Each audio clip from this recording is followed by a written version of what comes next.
Okay, all right. As you started lifting, as you became stronger, as you became bigger, as you started getting over your insecurities as far as being a small little person, Mm-hmm. did you find that your social confidence improved? That people started paying more attention to you? Mm-hmm. Um, I mean, I'd say definitely people started paying more attention to me in general, I guess, because of the improvements in physique.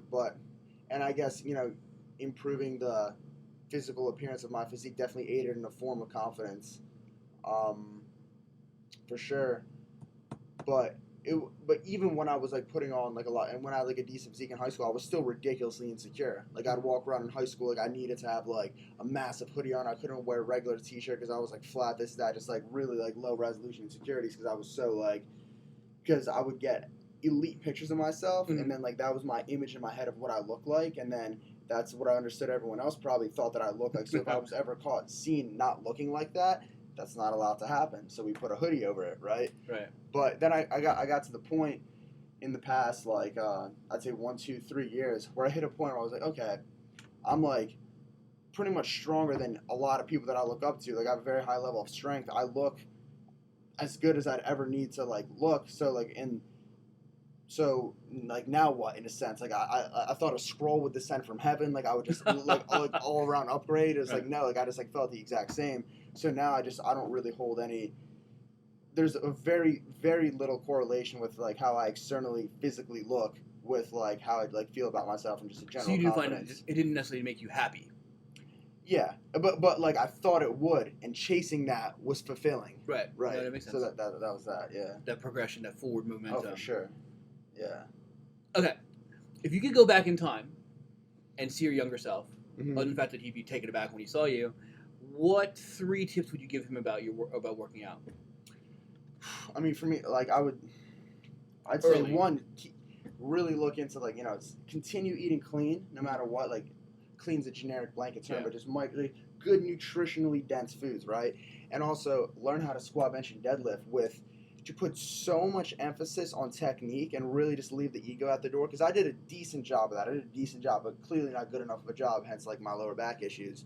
So I would just like really focus on mobility. I'd want to tell myself to do all types of stretching, make sure I'm fully limber, mobile, able to move my body in any way, shape, or form with no pain whatsoever, and really keep a check on that. And if there's any slight pains, discomforts, like pay attention to that. Don't just sweep it under the rug with like some Advil or just mental toughness.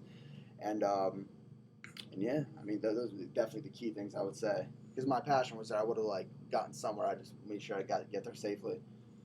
Although in your defense, I think once you get to a certain amount of strength, there's mechanical issues. You mean even though you're doing technique correctly? For example, you know how to catch something above your head, right? Mm-hmm. If it's a 1,000-pound boulder, I can catch that with exactly correct technique, and I'm still in a lot of trouble.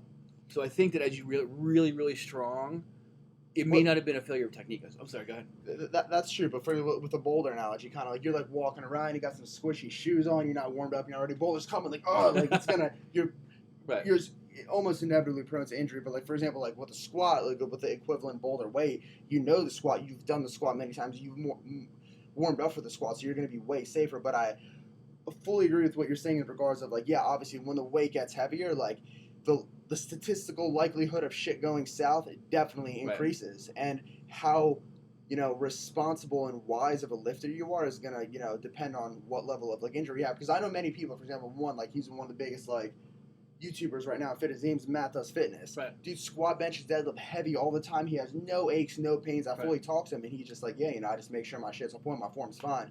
Because I feel like a lot of people think that lifting in that type of way can be very, very dangerous, and it absolutely could be if not done right. And even if you're attempting to do it right, you could still fail, right? But in theory, right, and with some practical real life utility, it can be done correctly, but it's all like a form of like preference too, because you can get injured any type of lifting. You could trip in the gym, you can get hit by a car. So just whatever you do, you got to do it safely. The odds increase when you hit 700 pounds on your deadlift.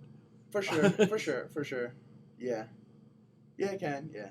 Okay, so going back to your younger self, your poor younger self, now that you're giving all this advice to, what 2 things would you give him as life advice to improve his existence? Younger self. What would you have needed to know if you could have come back and said... So I can bring the scroll down. There's a lifeline, yeah. To what age? Oh, I don't know. Your 13-year-old self. Assuming you'd listen to yourself. Okay, let me meditate on this.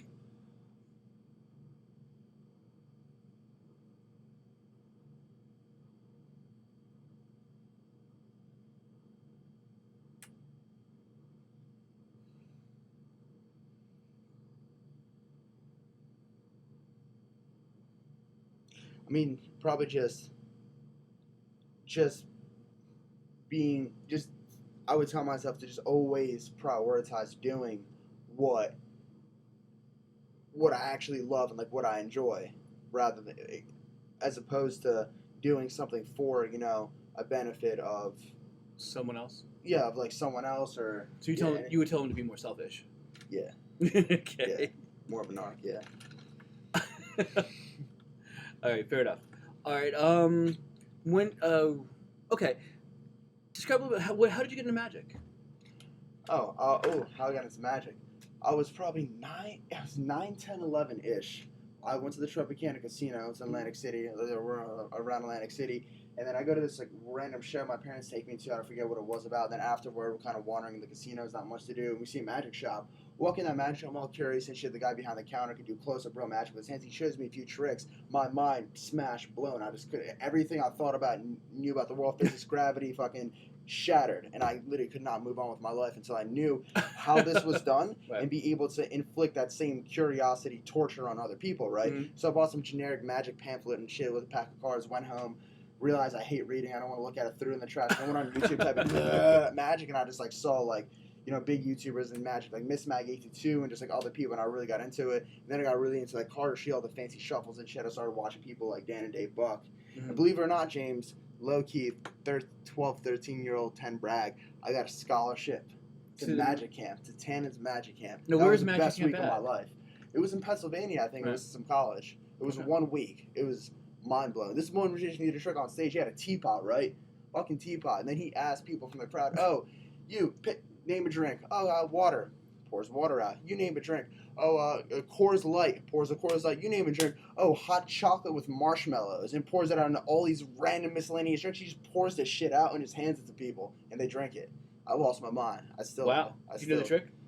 No, I don't. I'm seeing a therapist for it. I'm trying to figure it out, but it's a bad situation. That's funny. Okay, but you still do magic, right? Yeah, it's so interesting.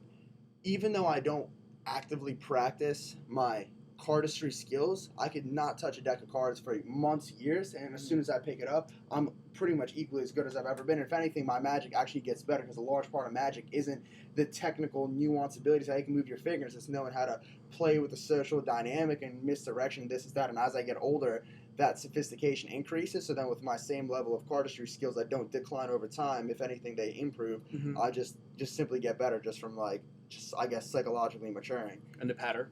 The patter gets better? Yeah, the patter. That's what I mean. I was sophisticated, but psychologically it's patter. It's patter. Do you want to do anything with magic anymore, or are you just? I was thinking about that. I definitely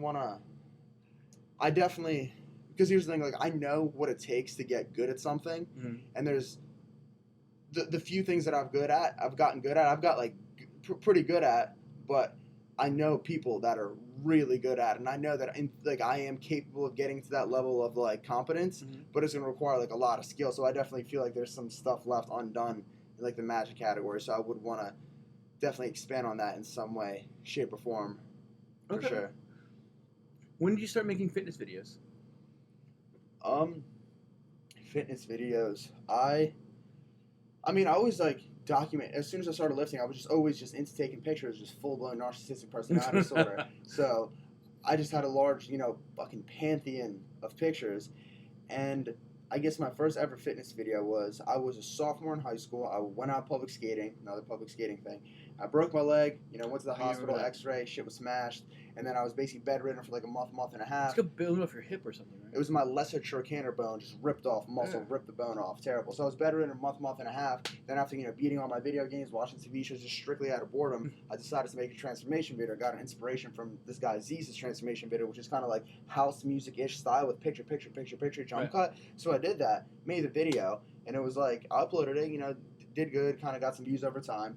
then it got like up to like 3 million views, and then I was like about to go my senior of high school. I was like, huh, I made this video out of shits and giggles. It did pretty well. But at the time of making it, I knew fuck all. I didn't know copyright music, this is that. So I can make another video because my physique's drastically better. I got way better pictures and way more pictures. I can make another video that's better with uncopyrighted music and then profit off that and maybe get a camera and kind of had a vague idea of making some type of fitness video, something, definitely not an articulate plan.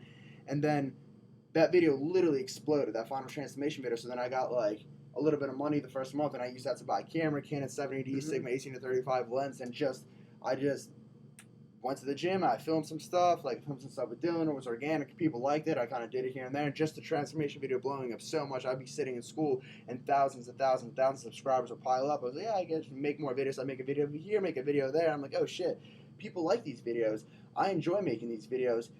This seems like a solid situation. So yeah, I mean, that's kind of, it all stemmed from me breaking my leg. Okay.